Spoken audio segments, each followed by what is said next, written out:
চলতি আইপিএল টুর্নামেন্টে অবশেষে জয়লাভ করল কলকাতা নাইট রাইডার্স। রবিবার তারা রাজস্থান রয়্যালসের বিরুদ্ধে খেলতে নেমেছিল। এই ম্যাচে কলকাতা 4 উইকেটে জয়লাভ করেছিল।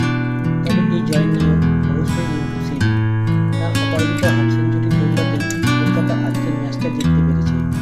যদিও প্লেয়ার অফ দ্য ম্যাচের পুরস্কার দেওয়া হয়েছে বরুণ চক্রবর্তীকে।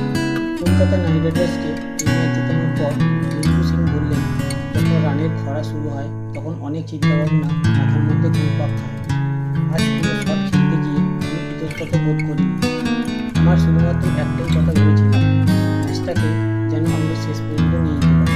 প্রসঙ্গত এই ম্যাচে টস জিতে রাজস্থান রয়্যালস দলের অধিনায়ক রিয়ান পরাগ প্রথমে ব্যাট করার সিদ্ধান্ত নেন। প্রথমে ব্যাট করতে নেমে রাজস্থান 156 রানের টার্গেট সেট করেছিল। এর জবাবে নাইটরা 19.4 ওভারে 6 উইকেট হারিয়ে 161 রান করে।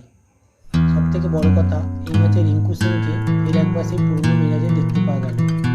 তিনি 53 রানে অপরাজিত থাকেন। প্রসঙ্গত 2023 সালের পর রিঙ্কুর ব্যাট থেকে অর্ধশতরান বেরিয়ে এলো।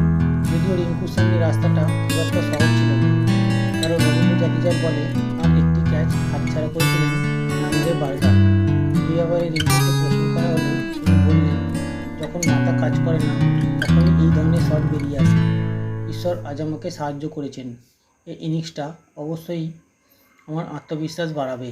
এই জয়টা গোটা দলের আত্মবিশ্বাস বাড়াবে। জয়ের এই ধারাবাহিকতা আমরা বজায় রাখতে চাই।